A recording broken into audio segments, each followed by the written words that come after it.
Mr. Vice Chairman, sir, it was felt for a long time that the Limitation Act of 1908, which had certain amendments, deserved reconsideration in all its aspects. With this object in view, not only regarding this act, but regarding all the acts that are at present in force after independence, we appointed a law commission to revise all our laws. Sir, the law commission went into this matter in very great detail and referring to certain basic principles that have been adopted and certain amendments that have been suggested by the Commission of Revision appointed in the United Kingdom. They have gone through the whole enactment and suggested certain modifications not only in sections but also in articles. I am very glad that the Law Ministry has brought forward the bill on the basis, as the Deputy Law Minister has pointed out, that they have not followed the recommendations of the Law Commission, but in general they have adopted the recommendations of the Law Commission in most of its aspects. Sir, as this matter is to be entrusted to the joint committee of both the houses, it will have the benefit of the deliberations of all those members who are in the select committee, and so, generally speaking, neither is this the occasion nor the practice to go into details, but we can just suggest certain general matters so that the select committee may take them into consideration while deliberating in detail on the different provisions of this bill. Sir, in view of my experience as a lawyer, I feel that the law of limitation is a procedure matter except in certain sections where it confers definite rights on account of possession or certain other matters. We have to see that the matters that are disputed or are under litigation are disposed of in as short period as possible. The trend everywhere is that the pupil should not be kept in suspense either before litigation or after litigation. So my humble suggestion to the members of the select committee will be to see that the course of litigation is as much circumscribed, as much reduced as is possible in consonance with the basic principle of fairness, justice and equity. To substantiate what I am submitting, I would give an example, and the members of the select committee will go into details of the Law Commission report.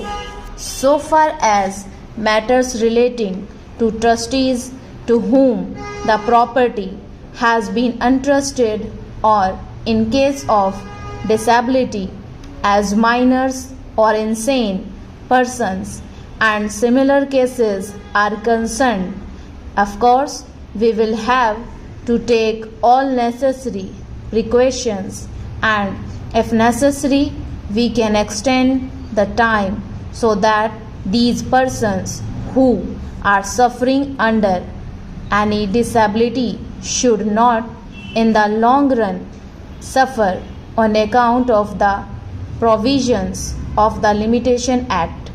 That is one of the fundamental things which I hope the select committee will bear in mind. Apart from these two considerations, the other consideration that I will place before the select committee is relating to property, whether it is on the basis of contract or otherwise.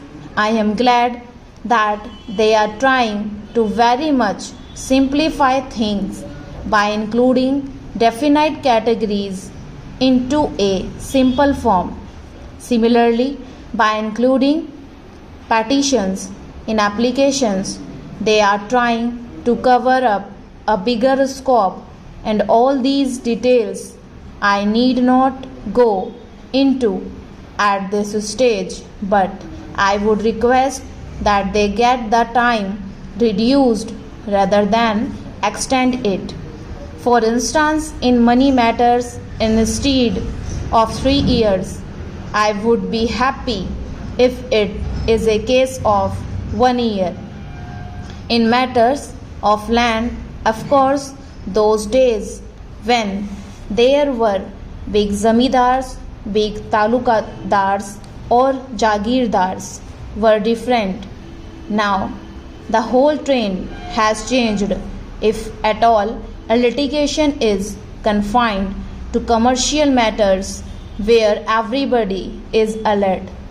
The circumstances do demand, and if there is anything wrong, if somebody wants to claim something from the other party, it is no use sleeping over it.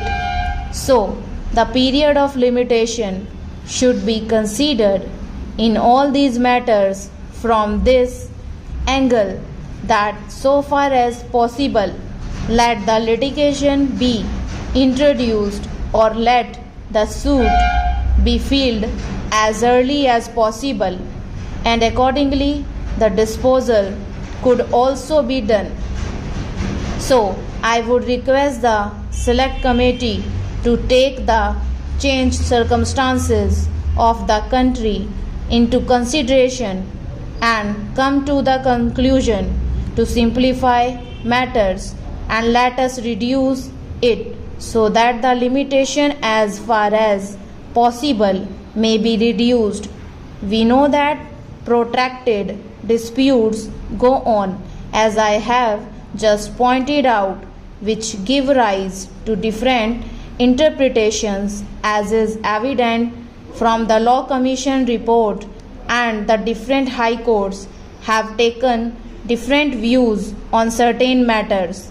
That creates confusion, that creates difficulties, unless either in the old decisions there is a clear decision of the Privy Council, or at present there is a clear decision of the Supreme Court, difficulties would arise. So, I would suggest that all these cases should be taken into consideration. Stop.